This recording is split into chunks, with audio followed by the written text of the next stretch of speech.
Hi, everybody. Hope everything is going reasonably well. We have a few questions. This is one by Sonia Nigam here in Ottawa. And she says, I'm thinking about body, mind, and emotion. The body receives the sensation, hot, Hi, everybody. hot, cold, soft, Hope everything. bright, dull, and so on. The mind categorizes the sensation and interprets it as good, bad, or neutral. And where does the emotion fit in? Does the mind create emotion? And they say that emotion can be stored in the body. How does this work? Well, I have a kind of a different take on this. One of the things that is very difficult in trying to fess out the understanding of this mind-body dilemma. They call it mind-body dilemma. There's almost like a wall up against calling an aspect of our existence emotion. It's quite interesting because the body is really energetic in nature. It's really stimulated or moved in a direction based on our genetics. The mind is very interesting, from my perspective at least, is constructed by the emotional disposition. Wow, whoa. How could that possibly be? Well, interesting. We are, let's say, in the womb, and we're, let's say, instead of thinking about we're thinking about what we're feeling, we're sensing what is called a sensation that is, in a kind of a way, eventually considered to be one thing or another. You're not really assessing anything when you're in the room. You're experiencing things. And the construct of experience is different than making sense of. Think about that first. We're not making sense of anything in the womb. We're experiencing that which is external and drumming up against a system, a physical system, and we are in this fluid, and it is kind of responding. Whatever is occurring in the fluid is responding in our, let's say, our bodies or our sensate system, which in a kind of way leads us to wondering whether we are already constructing responses that we call emotion. The brain is set up, even in its early stages, to receive that sensate response. You see, we are a species, and I'm sure other species might do that. Some that are functionally able to do that.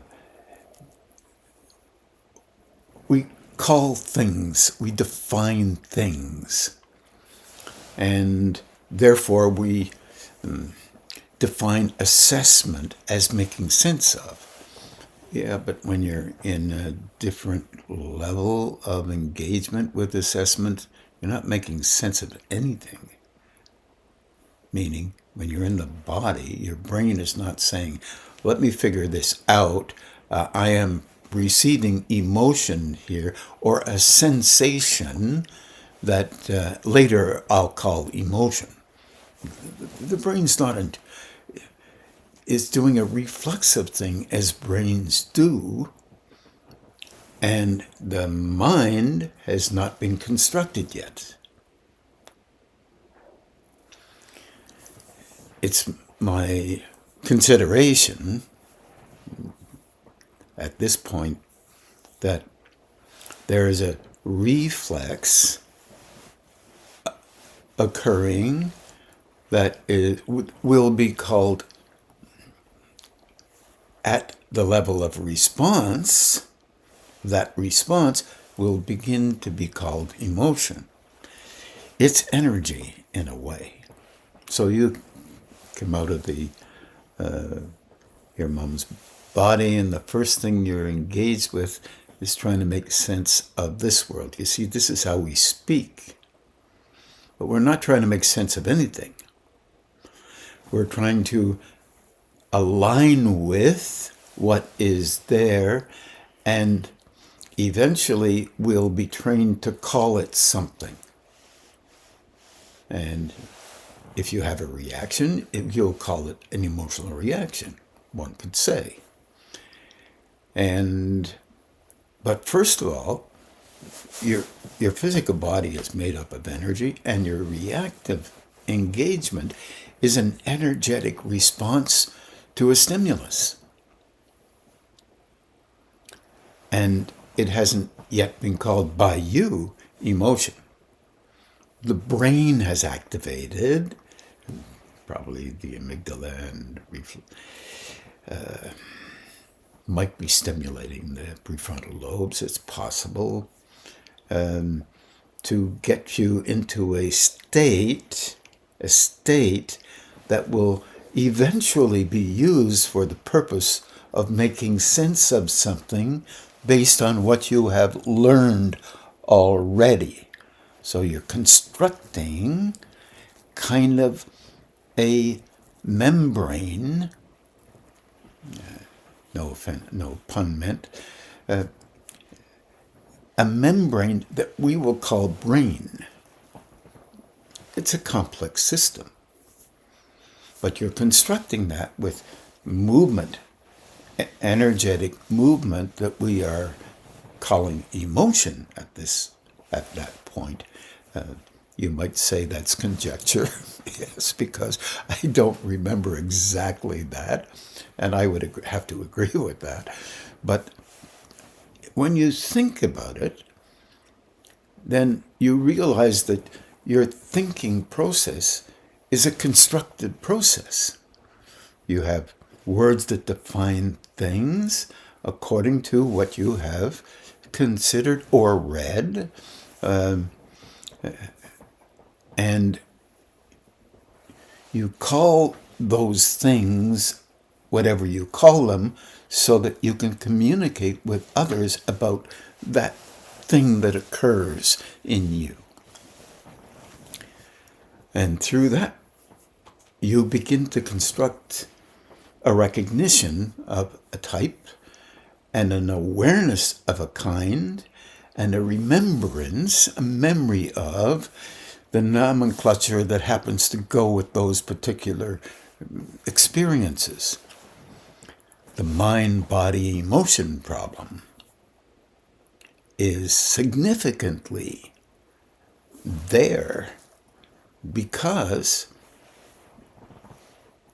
it's a thing that we are trying to make sense of so that we understand our relationship with our existence.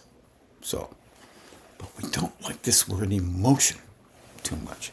It's just a name that we call reflexive, the reflexive taking in and the reflexive giving out of a response to the taken material as conceived of and made sense of by a form that's already been constructed by the very thing that we call emotion, because we take in information, we have learned reflexively often the words that might describe this. And then we read about it, and we've constructed a thing that we call the mind. I call that the emotional mind, and for that particular reason. That's the reason why I call it the emotional mind, because it's really, in a kind of sense, not separate from the mind. At that level is not separate from emotion. Because, and you can test this, if something occurs, you watch the emotion, you respond to the emotion, and then you speak about, or the mind relates what that might mean, and the word is might mean, and you speak it out, and you consider that the brain or the mind has made sense of an occurrence. But it's been trained to do so relative to the training that you have taken in. And you've taken that in. Like, the emotion is like the cement that you keep those, you start cultivating bricks, building a mental way of engaging and understanding the world. And we're only as able as those bricks can be held in a position. And if something is different and new, there is an emotional response right away, because the cement responds. If it doesn't fit into the nature of how you have engaged with life or perceive must be true because of the general way that you have learned to understand things, and sometimes very specific, we call it logic, of course. And then in that particular place, if this is a new thought, then you're adjusting some of those bricks. So the emotion becomes the place where you try to be flexible. And with a new idea, it's always, you can feel the inflexibility unless you can hold it calm, the emotion calm. It's just energy, and you will do that based on how you believe you need to do it, and that's in the background of you. That's because it's been constructed too. It's like a bunch of songs playing together, and tones, and they blend, and they sing a certain song. Generally speaking, there's a whole chorus, and then if one of those tones are now different than how you've been trained, then something's off. And then if something is off, if you have the kind of constructed mental facility, you can say, okay, this is not fitting. Okay, I wonder why. I wonder how that could be slightly different than what I call golden in my own engagement with that facility called an overall personality, conscious and unconscious, one could say. Sounds a little bit broad, but if you can look at it and begin to notice that all through life we have made adjustments, ever so slight. And some have worked out and some not quite like that. And you can tell because that emotional cement is responding to its own construction. Its own construction. I really believe this must be true. That can't be true because I already believe this must be true. Science is a very interesting thing when you're looking at it from one perspective. Then there must be an aspect within us that is willing to allow a broader perspective to take shape. And that means a lot of movement of some of those bricks that were built relative to our early training, our early emotional training, mental training, the things that we have just memorized and we know has to be true, our educational backgrounds. And this has been one of the very difficult things in our whole population, in the construction of a movement towards opening what we already believe we know to something beyond what we hold dear. And holding dear doesn't necessarily mean, oh, this is the only way things can be. It could mean, this is valuable because it helps me to make sense of other things. Well, you don't throw it out. What you do is you broaden it out a little bit and you say, okay, this makes sense because this helps me, but this may not be the full enchilada, so to speak.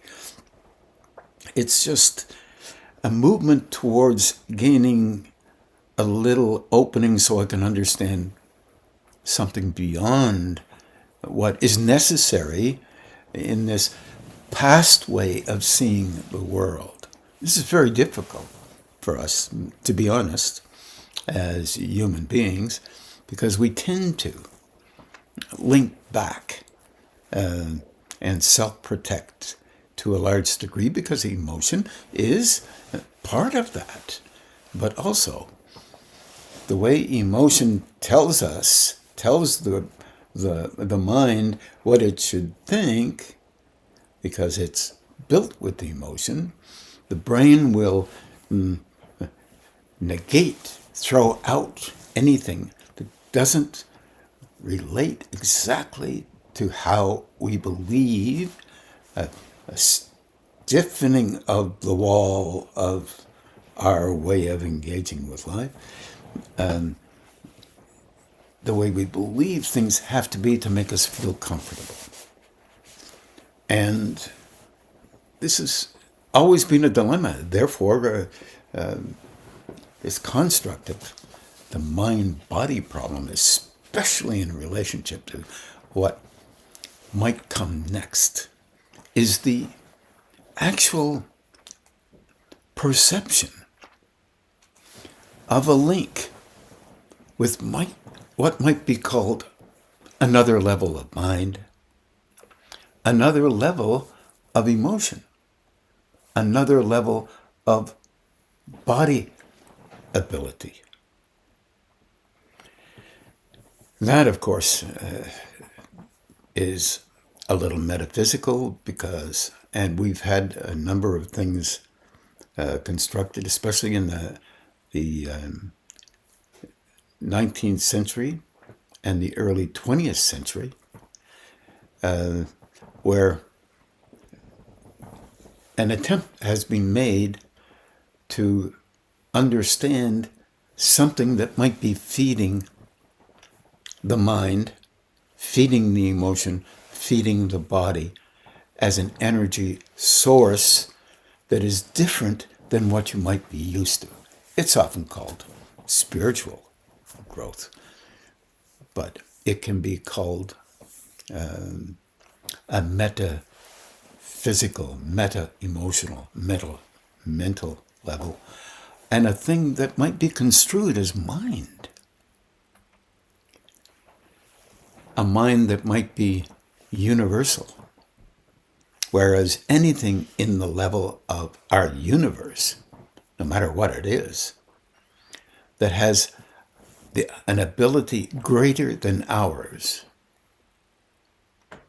might be able to touch our mental, energetic facility. We often call these things personality stuff, and you might have to change that a bit. I don't know, maybe not. So that it touches us with an idea that might work, might not work. The idea is construed by us, interpreted by us, and we try to see if it makes some sense. And often these ideas don't make sense. Louis Pasteur had an idea about boiling milk for pasteurization. He was thrown out of a guild, scientific guild, that related to this him. They just thought he was nuts because that wasn't necessary. It wouldn't help TB, it wouldn't help anything at all. And then, slowly, over the years, inquiry by others, experimentation, moved towards an understanding. Slowly, they begin to realize that this may be truly helpful. And it was. We still have it today, of course. It's been a number of years since then. And as a whole, folks like to be counter engaging with life and what's considered to be valuable. So some people come up and some people have acquired TB again. They don't pasteurize their milk. So what? So eventually, things move in a direction. And ultimately, we begin to understand, perhaps, that there are many levels of engagement with a thing called mind that might be ultimately helpful.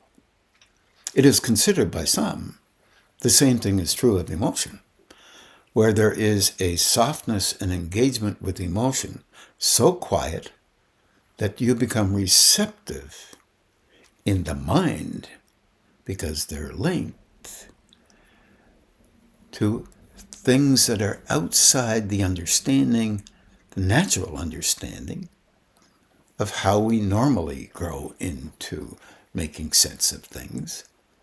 And new ideas are flavored into the large amount of ideas that we already believe must be true, and we rigidify them, which is our nature, because it makes us feel comfortable. It's not negative. It gives us comfort. So the relationship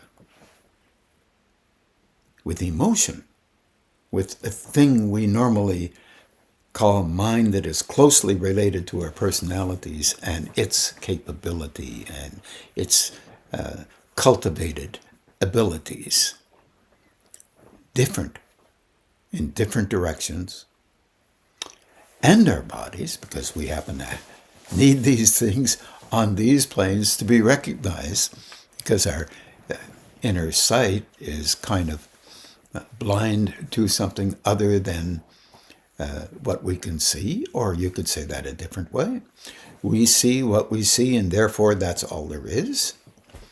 That's another cognitive way to speak.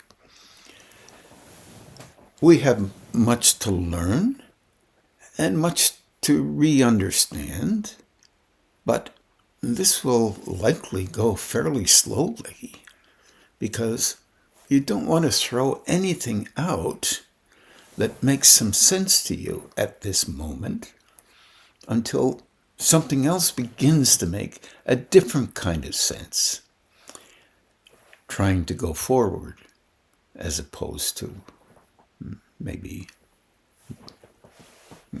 emphasizing what's already emphasized. But in what is already emphasized is a lot of good stuff. In what is not yet emphasized is a lot of good stuff. Making sense of it is affected by what you already believe has to be true, because you respond to anything that doesn't fit that mold. And you don't consider reshaping the mold very often. That's kind of a thing that's happened in the early 20th century, even though it was spoken about way back in prior to Socrates and Plato. Poets talked about it. I would submit that science fiction has tried to come up with some of these ideas that have hit their minds of these very creative people, not only in science fiction, but in science as well. And not only in the world at large. There have been many people who have not been educated who have been able to come up with ideas that might be very helpful to us. And we have been quite argumentative about those as well, naturally. Would be normal. That makes sense. Don't just accept things. You have to think about them. And your emotional reflex will interfere with your thinking. Let's say your receptivity to thinking beyond what you already believe has to be true. This is kind of what happens in our world as we move forward. It holds us in some cases into a place where we go a little slower so we can begin to let something happen, as opposed to reflexively on both sides of the fence, hold and never engage with anything else, or go to the extreme and engage only with it. There is a balancing element in there that's sometimes hard to see in a world that we live in. I hope that helps a little bit. Remember, that's just from one point of view. And I've written a bunch of stuff. I think I've covered most of it. Energetic. It's all energetic in nature, as is our personality put together as an energetic form. It only includes the body, the emotions, and the mind. The emotions have been extremely important. And in the construction of this mental facility that we engage with, it enables us to look forward, to engage with, to hold onto those things that might be helpful to us as we pass through and broaden out our way of engaging with the world, hopefully in a broader way than we have yesterday. However, yesterday has been very important in the cultivation of a today. Very important thing to think about from my point of view. So you come at it from your own point of view and see if you can understand what makes sense to you differently than what you have been trained to think. Now, this is really hard to do, and it's just part of our process of growth. Here's another question from Patricia Donahue, and she says she has several questions. And one, you've talked about seeing from two different states. Is the higher state the one from which we are able to see us doing us? Is shifting into that state what enables us to perceive differently? Oh boy. Another difficult question to see through. Just from my point of view, when you're looking at a level of seeing, all of us who engage with trying to understand the world and ourselves primarily, because a lot of understanding of us is based on what we've been told we better do. This is very difficult for us. First of all, the personality background, whatever you've done in the past, helps you to understand that we are really constructed beings. And we make up our minds about all kinds of stuff that may be true, may not be true. Normally, we don't say may be true, may not be true. We say it's true. And we value the images that we come up with, that we relate to. That means anything from learning how to functionally make a pair of socks, pair of shoes, a t-shirt. We had to do that in the Scouts. We had to make a t-shirt. We had to make sure that we could function if we were lost someplace. They never taught us about the personality being lost in a world. They taught us about how to make the furniture, with how we dress ourselves, how we function in a world that's slightly different. We ached to know how to function in this world, beyond what we already had been trained to be, and that was when we were teenagers. We still ache to do the same thing. We have personalities, and we've been with them for quite a while. And so we have already constructed belief systems and definite understandings of what must be true and what must not be true. We still have the images of needing to be valued by others. It's a tough one because it's ingrained in our relationship with our parental background. If you do not do this, you are not going to be respected. Do not do that. By who? By the parental background. It's a normal way that each and every one of us were constructed. I don't care who your parents were, whoever brought you up.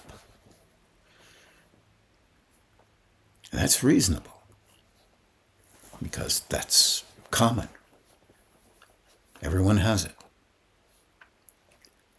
And we hold in that. And we hold it very strongly because of our emotional engagement with it. Now we utilize that constructed system I was just talking about, our brains, our bodies, and we engage with them to fulfill these ways that we have taken on. Really important, because that is an early stage of growth.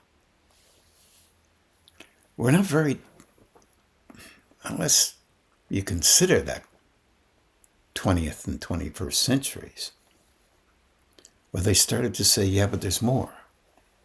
We have to understand and begin to make sense of why we act the way we do. Because we don't always act in a charitable manner. Well, take a look out your window and see the whole world. They don't always either. And we have images of how recognition is stirred in the populace. Our social convenience, our engagement with how we speak about the rest of others is supposed to give us some way of becoming important. In that, we're not very charitable, often. Maybe you are more charitable than everyone else. Chances are you're not. But you want other people to think that you are. But you're still not. This is called normal.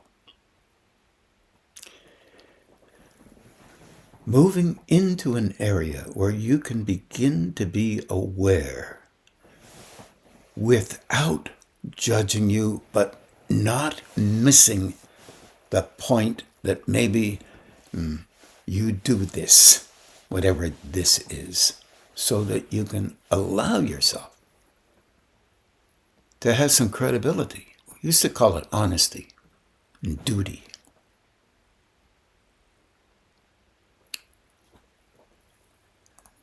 Those words are not used as often. They're generally used, but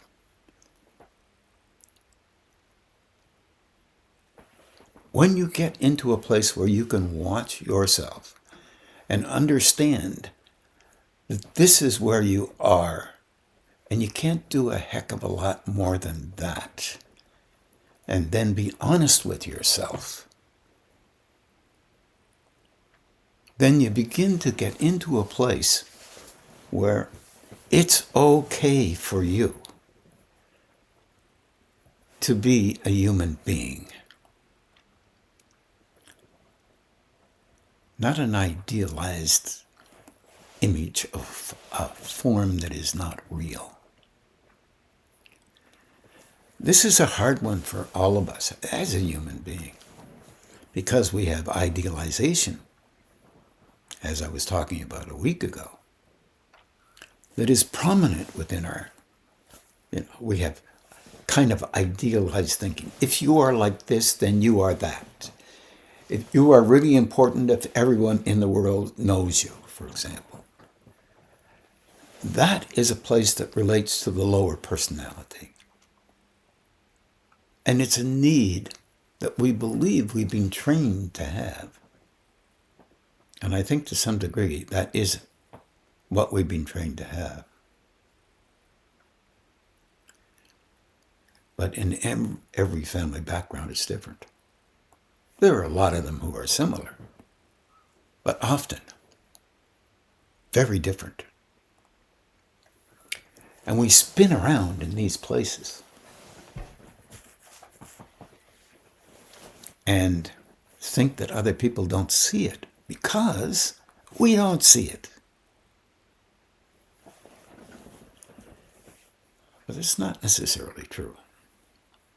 But if you move into that second place of being able to watch it and see it and understand that that's your contribution to the world at large. If you're secretive, that's your contribution. If you're angry, that's your contribution. You contribute to the anger of the world.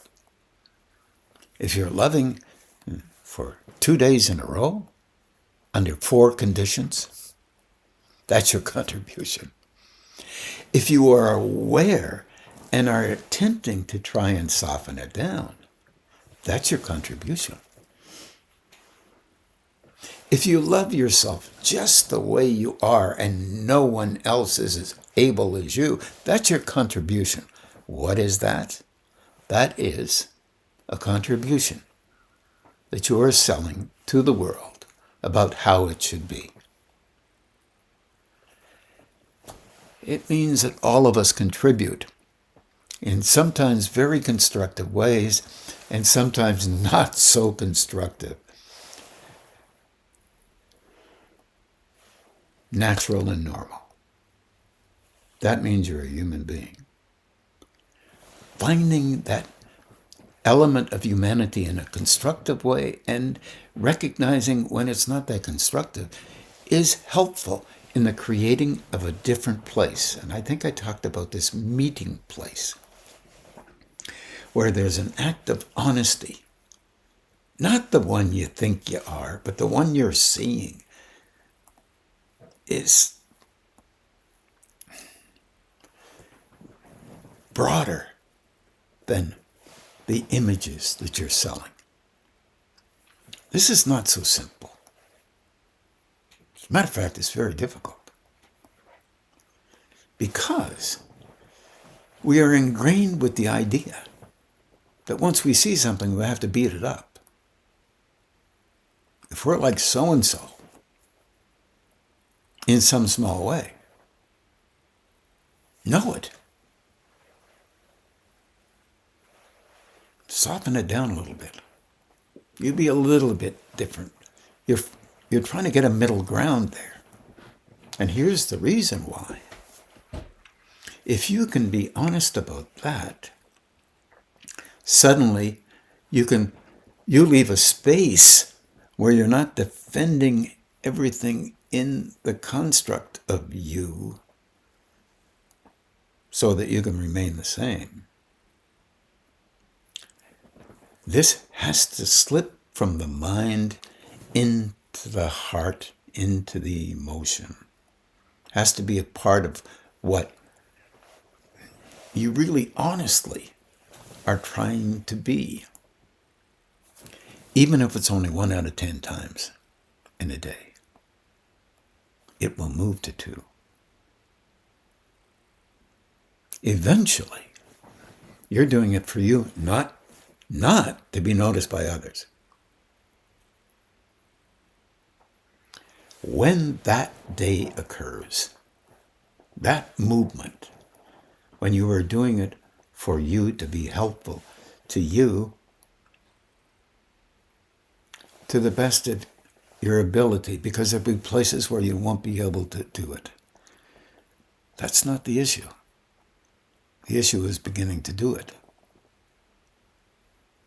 Nobody's perfect, so no one can do it all the time. It's just not like that.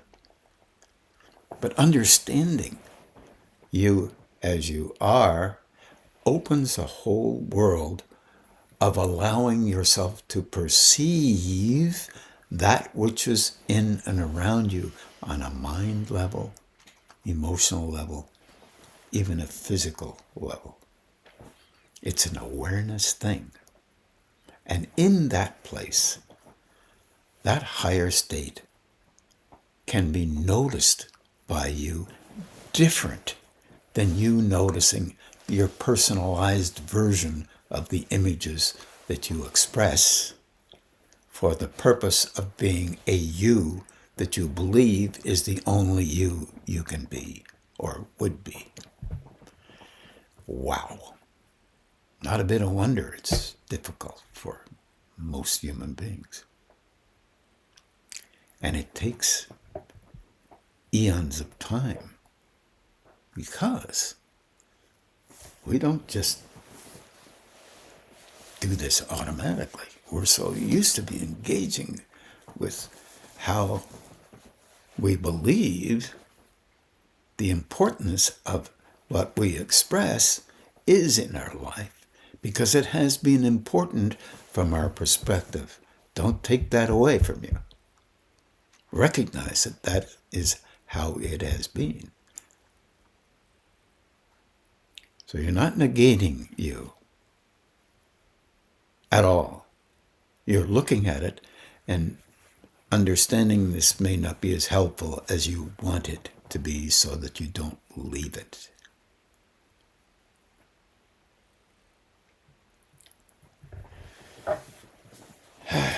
It's one version of an answer. Pat? So that outside the personality is ability to make sense of things is really outside the ability of the personality to make sense of things. So we have to go slow with this. And slow doesn't feel slow. Slow feels exaggeratedly fast. And almost creates an intensity inside of us. Some call that the soul's intensity, a movement towards understanding something that is called the soul, that we call the soul. We don't for a second think that how we are is part of the soul's expression,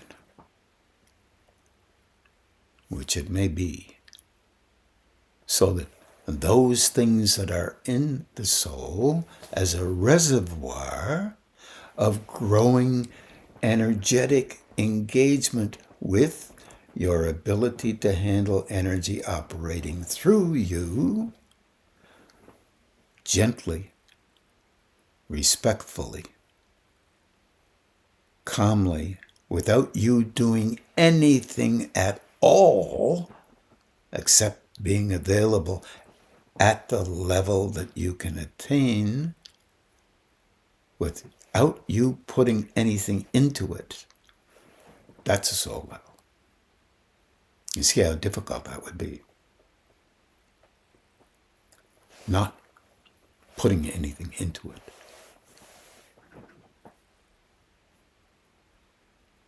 That's a hard one to think about. Because the nature of us is to express ourselves, to reach out, to engage with life.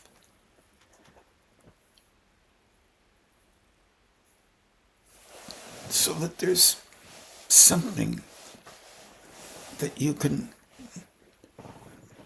be a part of, to move within you, beyond where you could be before. Sounds almost like Star Trek. And you've got to keep a sense of humor.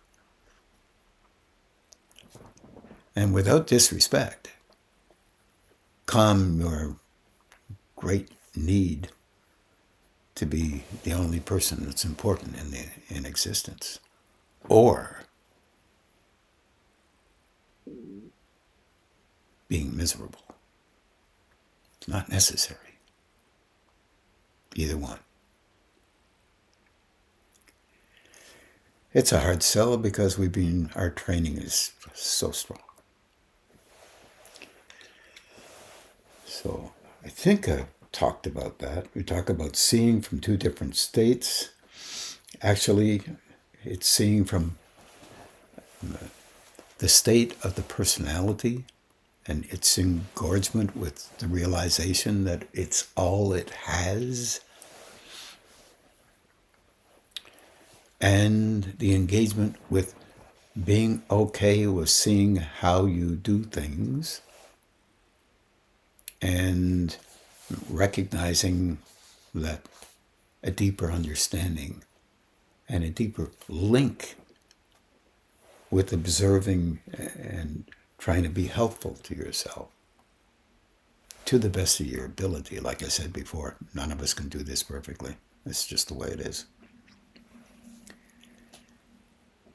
And then constructing a meeting place,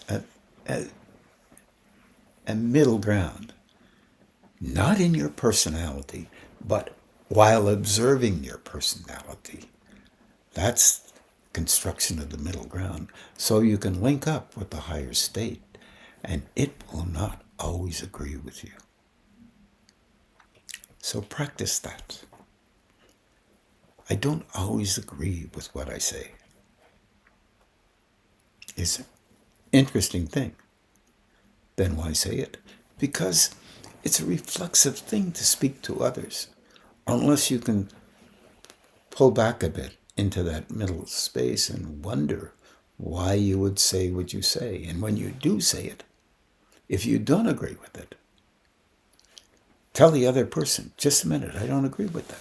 Yes, it will take away, as some say, from a view of you as a very important person just because you said something.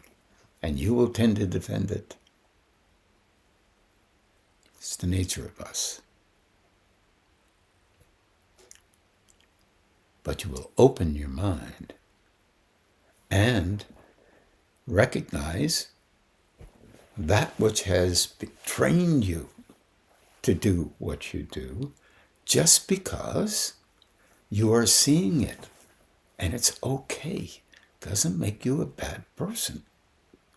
It makes you a person who's noticing, has a little bit more awareness than they had before. It's okay. It doesn't make you better. You still haven't reached a perfect place yet. Unless you believe you have, then you might be in a little bit of trouble there. Maybe.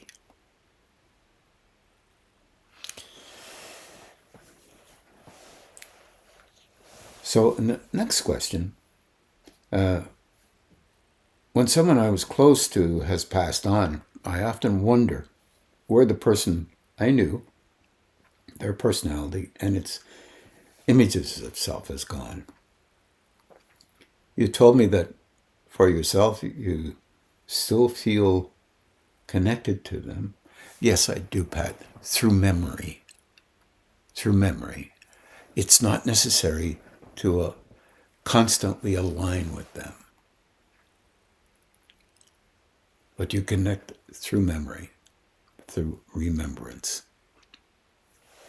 Let me go on. I think that's how you put it. Is it the person as they were in life, as you knew them? Pretty well. Personality and all, and that you connect with. Remember, you will observe them how you see the world. They will observe how they function, how they see the world. No matter who it is, you'll be seeing differently. Just thought I'd throw that one in for you. Or are you relating to their essence, like at the soul level? Soul level is an interesting thing. I don't have a lot of time to talk about it yet. Next week I probably will. Soul level, because there's a question coming up about it, is quite interesting because it includes the personality from my point of view. However, if you read Hermes, The Life of Hermes, if you want to read a book about that was written probably early on in the couple of hundred AD,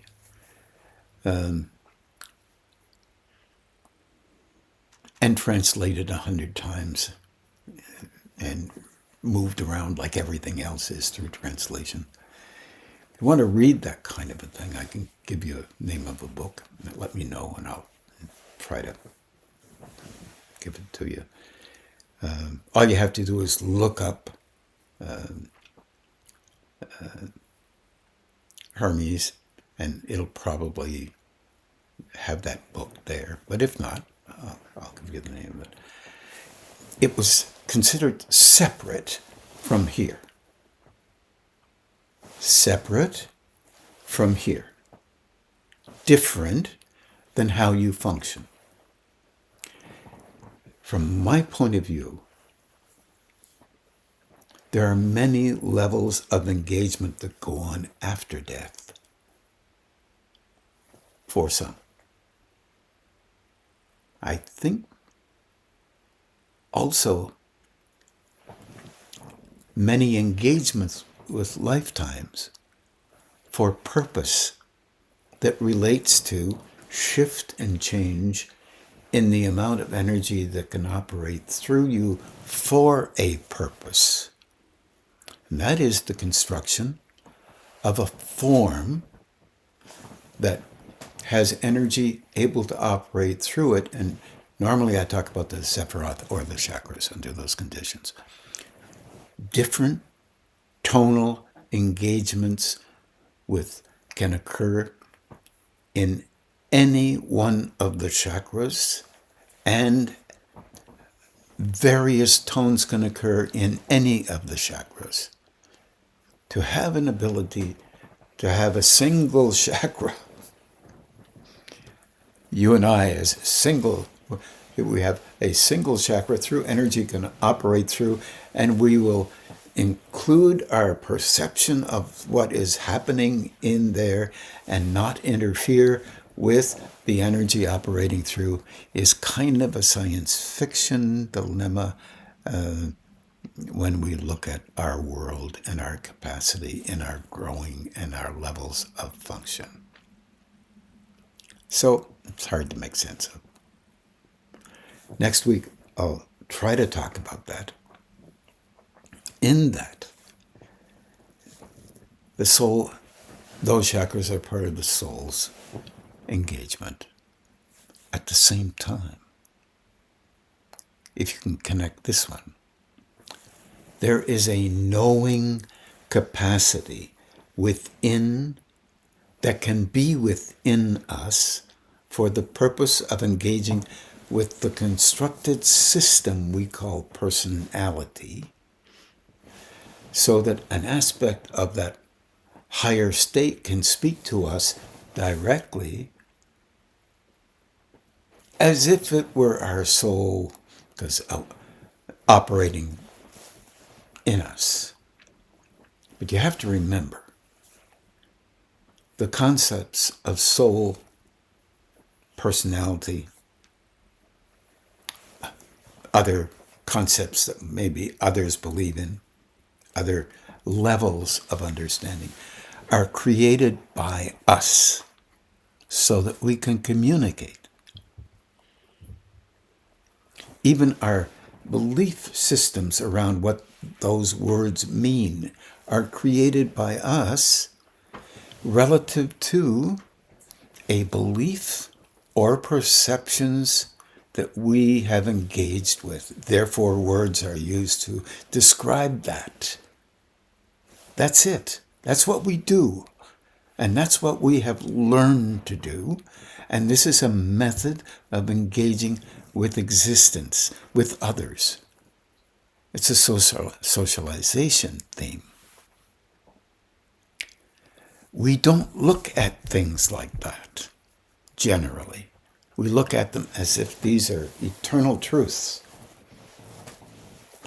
And only these words are right. This kind of thing. And we do this not only to make sense of a timeline, but just to be aligned with an understanding that many, many people believe. The difference is the experience of it, of which all on the planet are moving gently or slowly towards. The experience of that is different than the dialogue that can go on. And the dialogue that could be believed is only believed based on what we are able to take in. An example of that would be when the Spaniards came to America. They brought horses.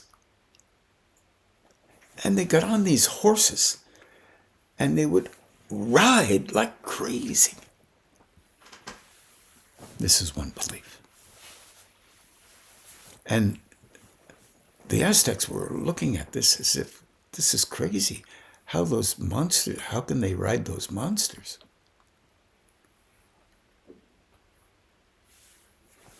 They had a hard time understanding this. It took a while for that to be okay in their emotional minds. It became significant. They knew the difference because they were being beaten up by these sticks that had fired into them and killed them. And this metal, this heavy, heavy metal, which you could shoot at and you hit and your arrows would bounce off. We are kind of like that. Significantly, we need to be like that to some degree so that we grow slowly, so that we can understand beyond what yesterday gave us. Yet not too quickly just to accept everything and anything until we can perceive those things that may be there to be perceived, because we're talking about the soul structure here. This will, for all of us, as we go forward, perhaps in time, we will perceive it as an energetic form and recognize it as a construct that is there to be helpful to us to get to a state that is relatively similar to a higher state. Taking a look at the world, it won't be tomorrow. But we are creatures who are growing. It will be, perhaps, in time. That time, no one knows. I hope this helps a tiny little bit. I know I think there's another question there. I'm running out of time, so if you don't mind, I'll try and take a look at it next time. And I wish everybody one great evening after we meditate. We're just going to meditate now, and I wish everyone well. Take care. Remember,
रत्नैः कल्पितमासनं हिमजलैः स्नानं च दिव्याम्बरम्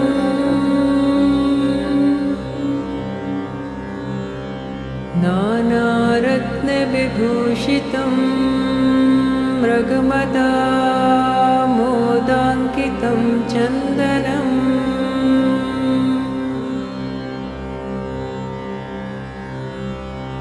जातिचम्पकबिल्वपत्ररचितं पुष्पं च धूपं तथा दीपं देवदयानिधे पशुपते हृत्कल्पितं गृह्यताम्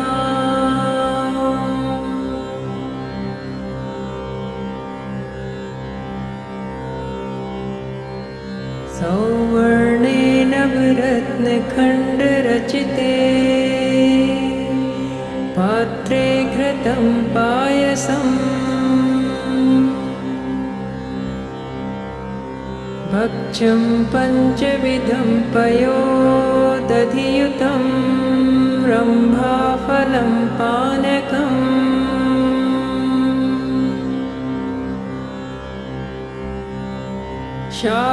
शाकानामयतं जलं रुचिकरं कर्पूरखण्डोज्ज्वलम्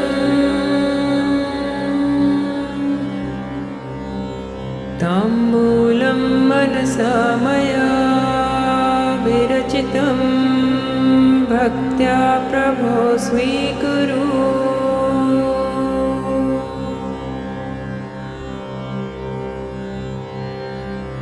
छत्रं चामरयोर्युगं व्यजनकं चादर्शकं निर्मलम् वीणाभैरिमृदङ्गकोहलकला गीतं च नृत्यं तथा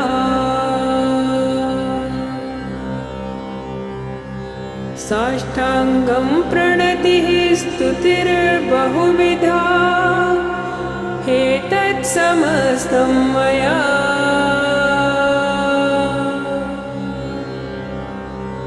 संकल्पेन समर्पितम् समर्पितं तव विभो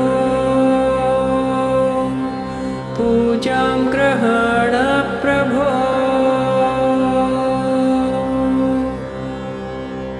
आत्मा त्वं गिरिजामते सहचराः प्राणाः शरीरं ग्रहम् पूजा ते विषयोपभोगरचना निद्रा समाधिस्थितिः सञ्चारः पतियोः प्रदक्षिणविधि स्तोत्राणि सर्वा गिरो यत् कर्म करोमि तत् अखिलम् शम्भो तवाराधनम्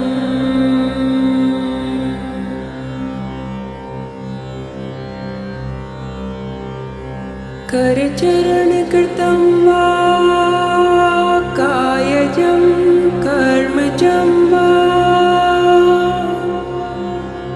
श्रवणनयनजं वा मानसं वापराधम् विहितमविहितं वा सर्वमेतच्छमस्व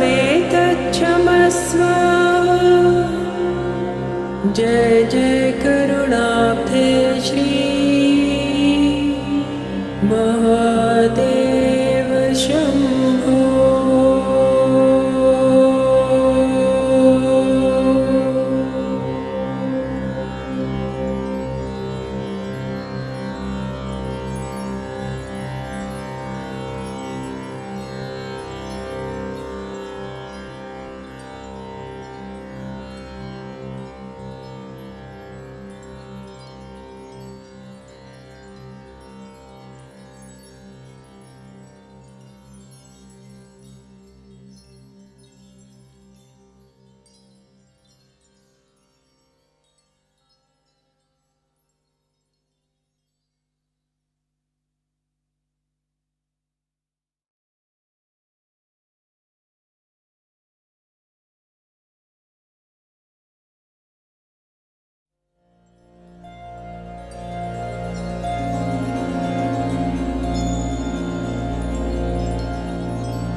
न तातो न माता न बन्धुर्न दाता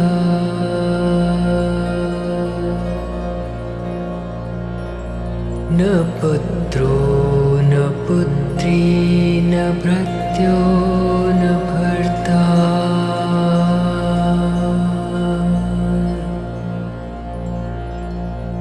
न जाया न वेद्या न वृत्तिर्ममैव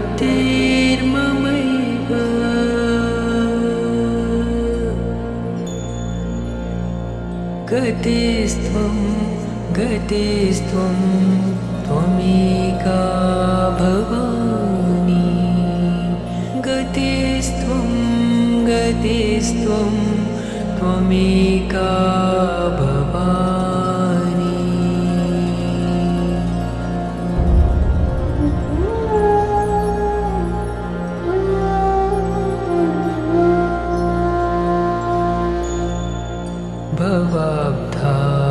भवाब्धावपारे महादुःखभीरो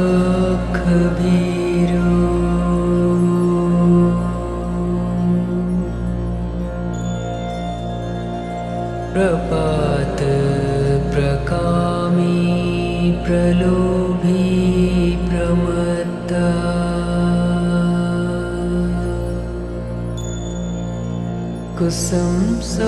कुसंसारपाश प्रबद्धः सदाहम्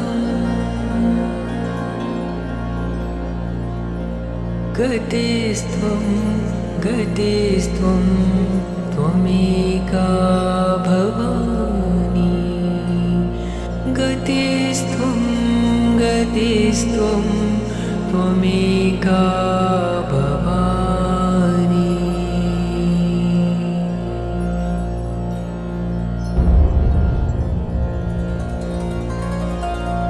न जानामि दानं न च ध्यानयोगम्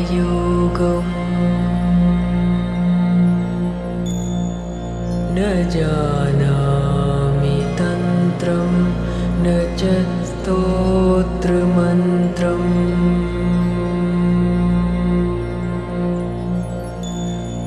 न जानामि पूजां न च न्यासयोगम्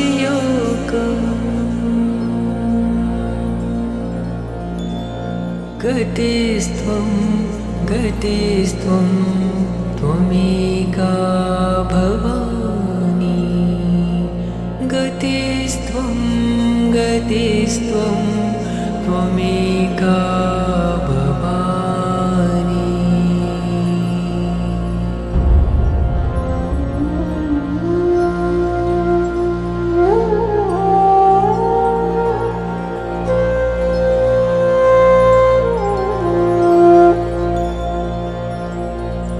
न जानामि पुण्यं न जानामि तीर्थम् न जानामि मुक्तिं लयं वा कदाचित्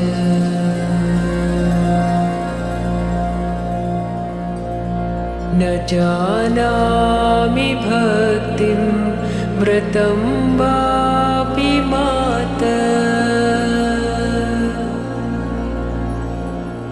गतिस्त्वं गतिस्त्वं त्वमेका भवानि गतिस्त्वं गतिस्त्वं त्वमेका भवानि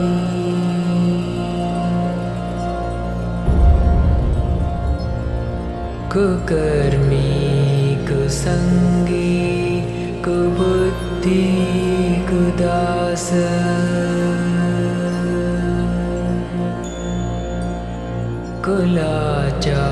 कुलाचारहीन कदाचारलीन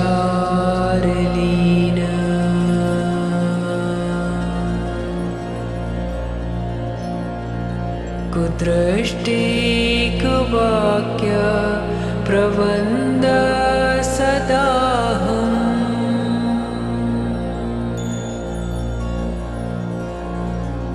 गतिस्त्वं गतिस्त्वं त्वमेका भवानि गतिस्त्वं गतिस्त्वं त्वमेका भवानि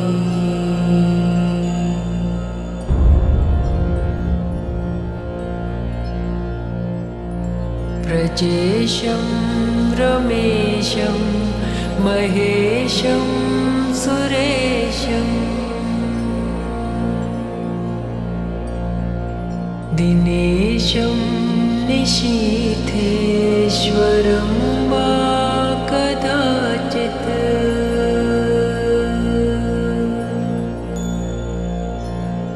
न जानामि चान्यत् सदाहं शरण्ये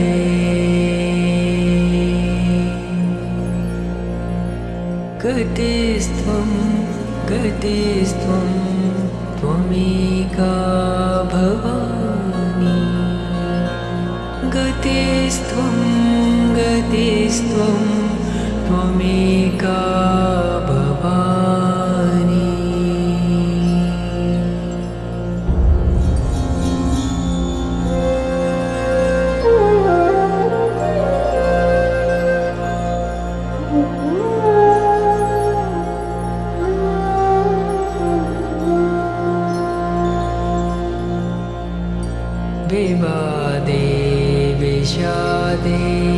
प्रमादे प्रवासे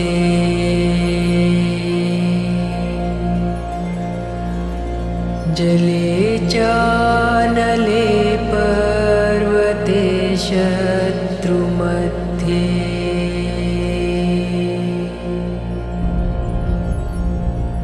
अरण्ये शरण्ये सदा मां प्रपाहि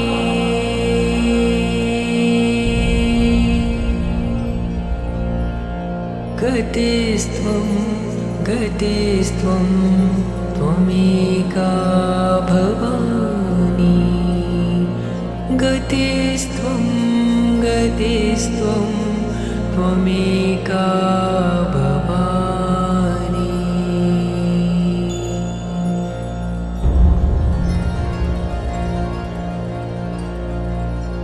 अनाथो दरिद्रो जरारोगयुक्तो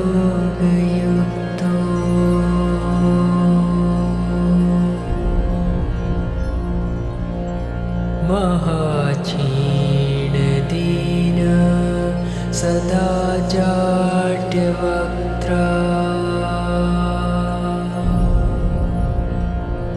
विपत्तौ प्रविष्ट प्रणष्ट सदाहम्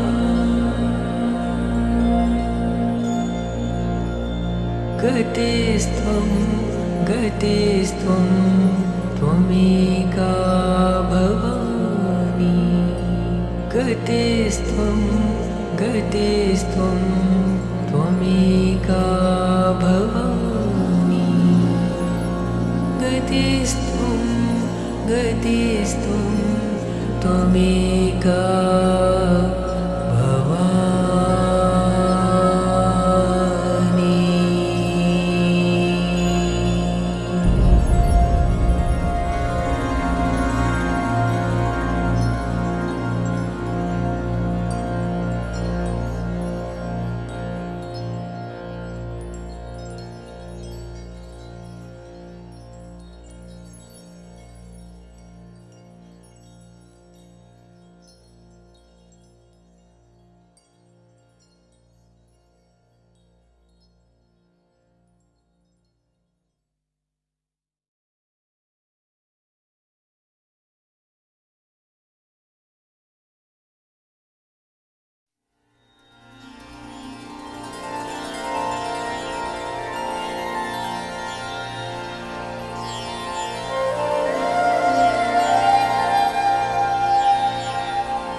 शिवोऽहं शिवोऽहं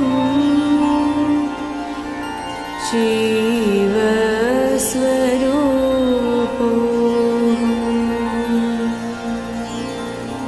शिवोऽहं शिवोऽहं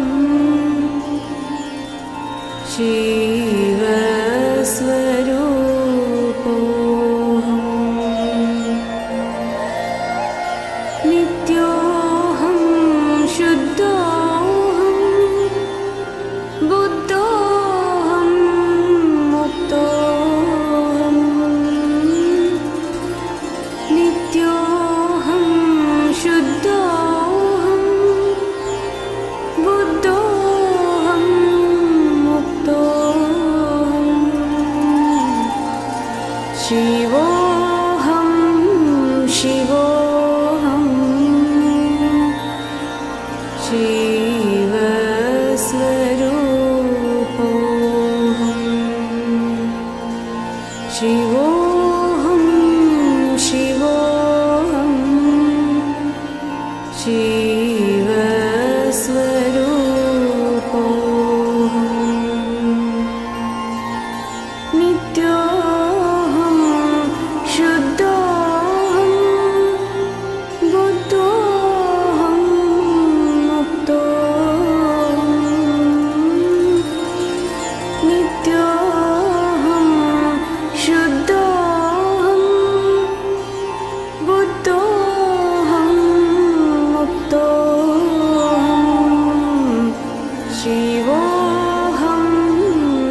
शिवोऽहं शिवोऽहं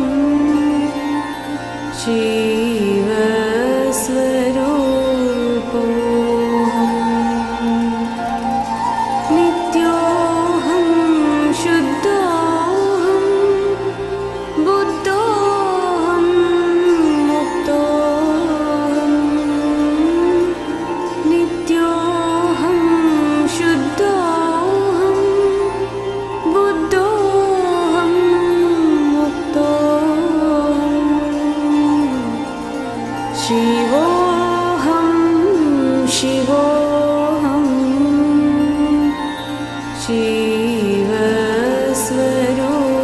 शिवस्वरूपोऽहं शिवोऽहं शिवोऽहं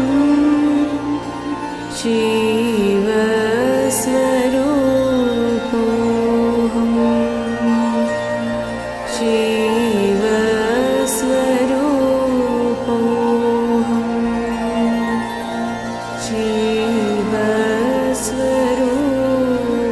शिवस्वरूपोऽहं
मनोबुद्ध्यहङ्कार चित्तानि नाहं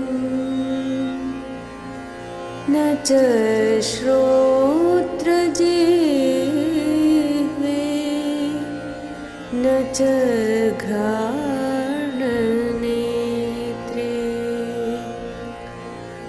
न च व्योमभूमिर्न तेजो न वायु चिदानन्दरूपः शिवोऽहं शिवोऽहं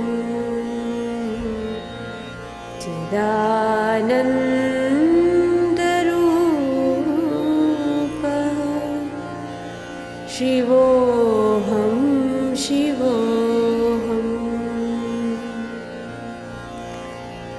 न च प्राणसंज्ञो न वै पञ्चवायु न वा सप्तधातु न वा पञ्चकोश न वाक्पाणिपादं न चोपस्तपायु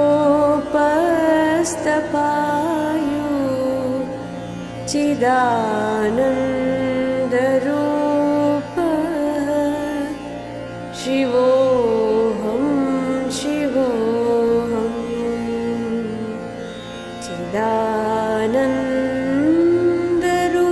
चिदानन्दरूपः शिवोऽहं शिवोऽहं न मे द्वेषरागो न मे लोभमोहो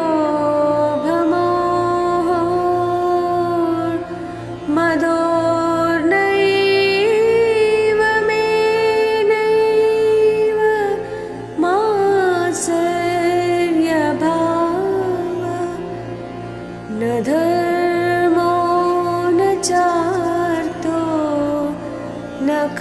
नमो नमोक्ष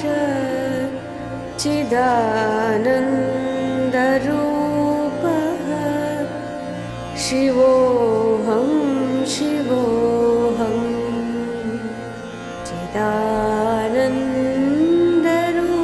चिदानन्दरूपः शिवोऽहं शिवोऽहम्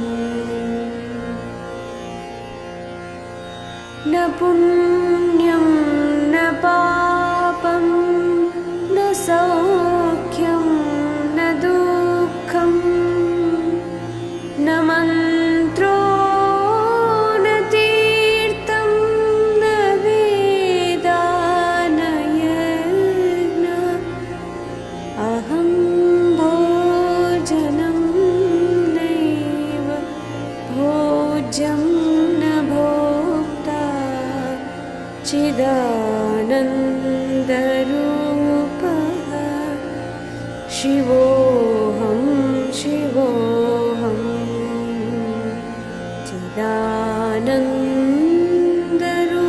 चिदानन्दरूपः शिवोऽहं शिवोऽहम् न मृत्युर्न शङ्का न मे जातिभेदः पिता नैव मे नैव माता न जन्म न बन्धो न मित्रं गुरुर्नैव शिष्य चिदानन्दरूपः शिवोऽहं शिवोऽहं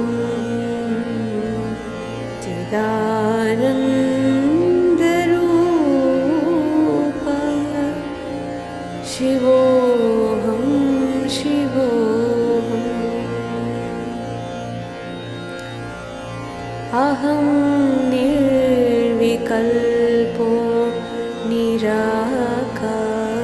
निराकाररूपो विभुत्वाच्च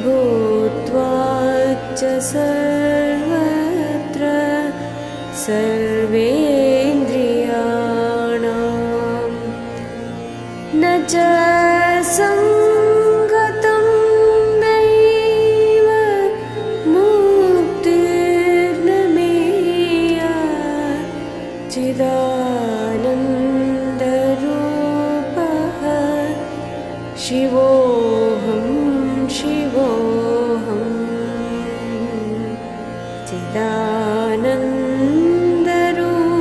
चिदानन्दरूपः शिवोऽहं शिवोऽहं शिवोऽहं शिवोऽहं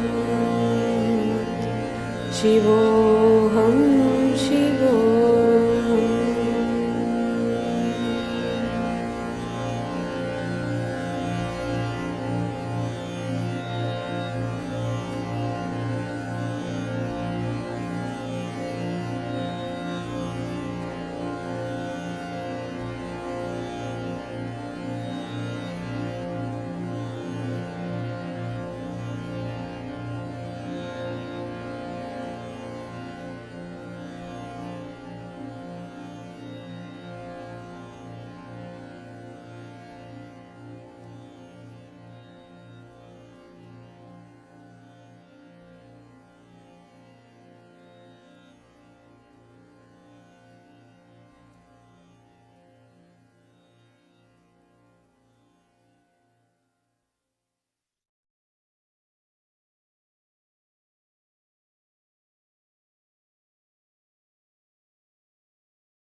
ब्रह्ममुरारिसुरार्चितलिङ्गम्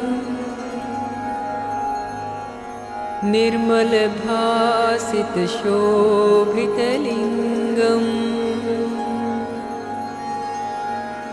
जन्मजदुःखविनाशकलिङ्गम्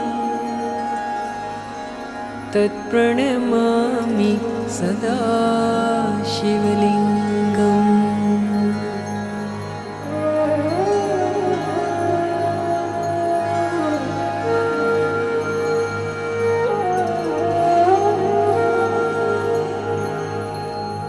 देवमुनि प्रवरार्चितलिङ्गम् कामदहन करुणाकरलिङ्गम्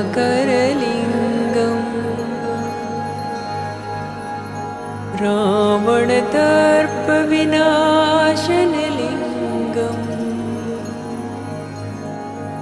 तत्प्रणमामि सदा शिवलिङ्गम्। सर्वसुगन्धिसुलेपितलिङ्गम् बुद्धिविवर्धनकारणलिङ्गम् सिद्धसुरासुरवन्दितलिङ्गम् तत्प्रणमामि सदा शिवलिङ्गम्।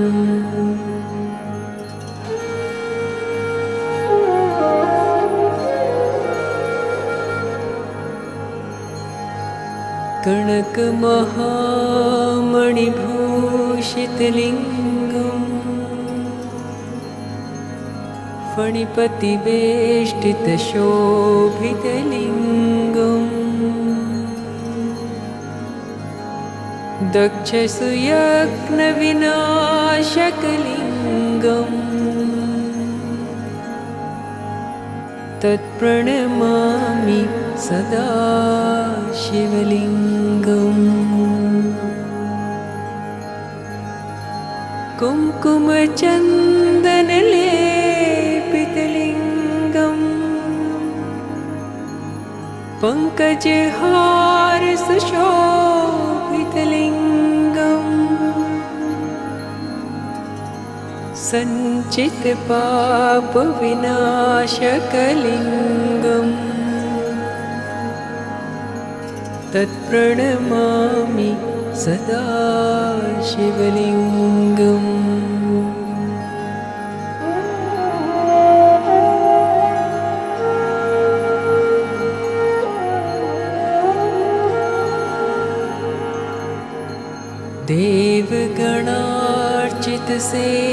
देवगणार्चितसेवितलिङ्गम् भावैर्भक्तिभिरेव च लिङ्गम् दिनकरकोटिप्रभाकरलिङ्गम् तत्प्रणमामि सदा शिवलिङ्गम्। अष्टदलोपरिवेष्टितलिङ्गम् सर्वसमोद्भवकारणलिङ्गम् अष्टदरिद्रविनाशकलिङ्गम् तत्प्रणमामि सदा शिवलिङ्गम्।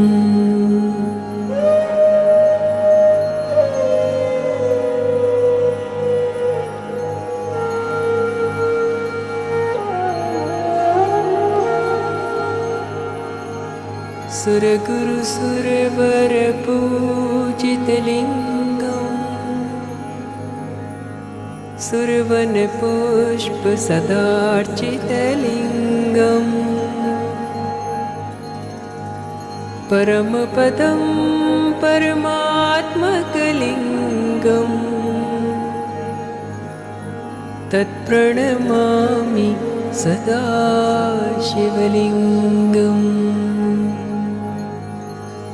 तत्प्रणमामि सदा शिवलिङ्गम्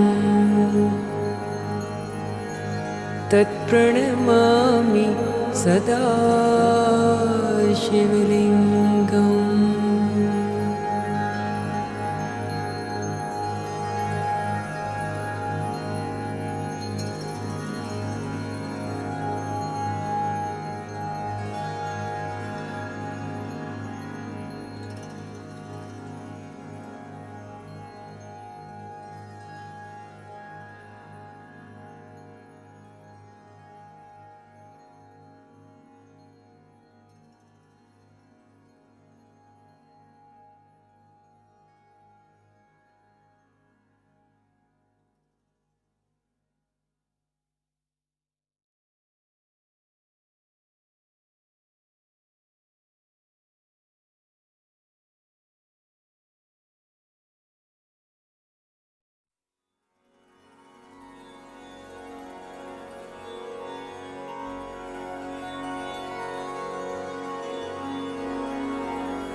And now just let's do the balancing and the grounding. And have a good evening, everybody.